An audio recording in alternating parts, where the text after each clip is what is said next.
Advierto que la primera historia de hoy se las trae. Contiene imágenes que podrían resultar perturbadoras, inquietantes, incluso para los más curtidos. La protagonista hace todo lo posible y lo imposible por quitarse de encima el San Benito de la esclava de la tintorería. Su historia parece sacada de un bestiario o un libro de Charles Dickens.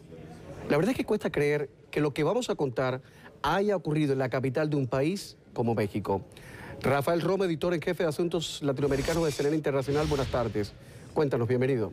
¿Qué tal, Camilo? Muy buenas tardes. Es difícil, realmente difícil imaginar que en pleno siglo XXI ocurran estos casos. Lo que vamos a ver a continuación es la historia de una joven que en el transcurso de 5 años pasó de ser empleada de una tintorería a ser una esclava encadenada. Antes de ir al reportaje, quiero una vez más advertirle a nuestros televidentes que algunas de las imágenes pueden ser demasiado fuertes. Había trabajado con ellos a los 15 años de edad. Tiene 23 años, pero aparenta menos edad. Sus ojos expresivos y su sonrisa fácil esconden el infierno que ha vivido. En un momento dado decides irte de tu casa. Sí, a los 17 años conozco a un muchacho. Dice que la relación no funcionó y que se le hizo fácil irse a vivir con la dueña de una tintorería que le ofreció trabajo, ayuda, casa y comida. ¿Y le decías mamá? Y yo le decía mamá. Al principio, los propietarios de la tintorería la trataban como a una hija, pero poco a poco le empezaron a aumentar el número de prendas de vestir que tenía que planchar. Después siguieron los castigos. La primera vez que ella me golpea, me agarró a patadas, entonces ella me dijo, no, es que tú no tienes derecho a decirme nada, porque yo soy como una madre para ti, y si tú me dices madre, las madres corrigen a sus hijos. Dice que la carga de trabajo se volvió cada vez más intensa. ¿Qué fue lo máximo que llegaste a planchar? 16 horas al día cuando empezaron así las cosas. En esos momentos, ¿no pensabas tú, esto no está bien? Estoy trabajando demasiado y me están tratando como una esclava. No, yo lo veía como yo te estoy dando trabajo y tú me estás dando un techo. No lo veía como esclavitud. Empezó a envolverme en la cabeza, es que tu mamá no te quiere, es que si tu mamá te quisiera, estuviera aquí contigo, si tu mamá te quisiera, te hubiera vuelto a recibir, el hombre con el que te fuiste tampoco no te quiere porque ni siquiera te aguantó, porque no vales como mujer. Al chantaje psicológico le siguieron salvajes golpizas. Mientras aumentaba la carga del trabajo, disminuía la cantidad de comida que le daban. Finalmente, un día, cuando dice que sentía que ya no podía aguantar más golpizas ni humillaciones, llegó lo peor. Su captora le puso una cadena. Y me dijo, a los animales como a ti así se le tratan. Y agarró y colocó la cadena en el cuello. Y le dije, es que no es necesario que me trates así. No lo hagas. Y me dijo, no, yo ya no confío en ti. Sundari está cumpliendo su primer año en libertad. Tras 5 largos años en cautiverio, finalmente logró escapar en abril del año pasado, cuando la mujer que la tenía como esclava se descuidó y dejó floja la cadena. Se hace llamar Sundari, aunque no es su nombre real. Significa niña hermosa en japonés. Su caso ha sido causa de gran indignación. No había una parte de su cuerpo que no tuviera cicatrices, que no tuviera heridas, ¿no? Parecían como rasguños, moretones.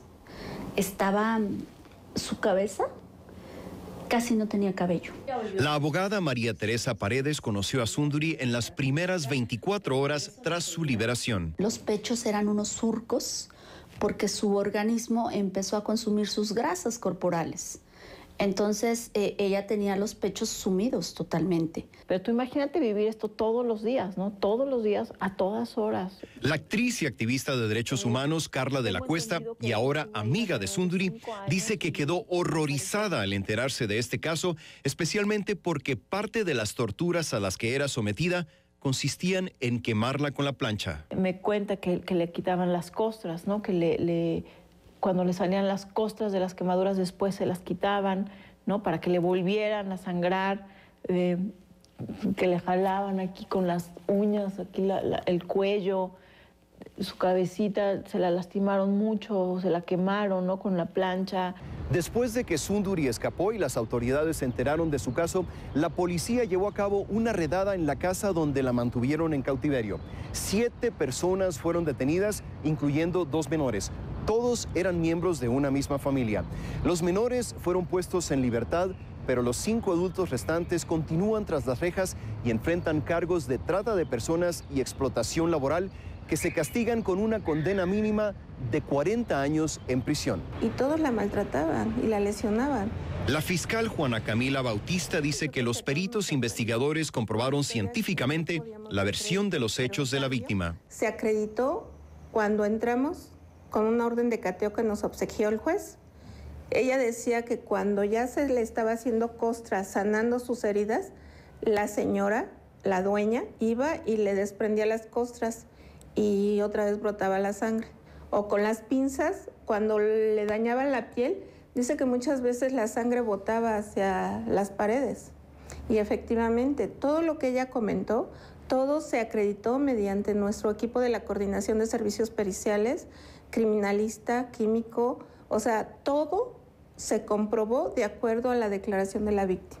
En los últimos 12 meses, Sunduri ha sido sometida a una serie de tratamientos médicos y cirugías como parte de su proceso de recuperación. Tenía una anemia de un grado muy alto y los médicos determinaron que su organismo, a raíz de esto, tenía todo su organismo interno, representaba un ser humano de 80 años. Ha decidido dar la cara públicamente para contarles su testimonio a personajes como el alcalde de Nueva York, Bill de Blasio. En julio del año pasado fue recibida en el Vaticano por el Papa Francisco. Ese es mi mayor sueño, tener mi pastelería. Hoy, a un año de su liberación, sueña con ser repostera.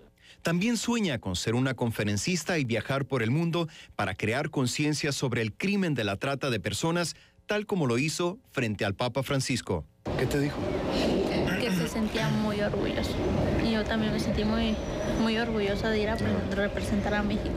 Decir que Sunduri es una sobreviviente es quedarse corto, pero al platicar con ella es fácil olvidar el infierno que tuvo que soportar. Sobre todo cuando una nueva sonrisa se dibuja en sus labios. Una gran personalidad y una increíble alegría. Y bueno, en los últimos 12 meses, Sunduri ha experimentado una transformación, pero esta vez en forma positiva. De ser una persona temerosa y llena de inseguridades, con una salud muy frágil al escapar, se ha convertido en una conferencista que ha viajado a Argentina, ha viajado a Estados Unidos y camino al Vaticano, como ya hemos visto. La gente me dice, me ha escuchado, me ha recordado con su atención que soy un ser humano y que tengo valor y dignidad. Camilo, regreso contigo. Muchísimas gracias, Romo. Una precisión. La gente que cometió todas estas fechorías están presas, ¿no? Sí, están presas. Bueno. El juicio, vaya, en México la justicia a veces se tarda y me dicen que va a durar entre 3 y 4 años antes de que se dicte una sentencia, pero bueno, la fiscal me dijo que tienen un caso contundente y que no ve la forma en que ellos salgan de prisión, Camilo. Bueno, quería precisar eso, que estén presos. Sí. Presos. Gracias, Rafael. Vamos, seguimos.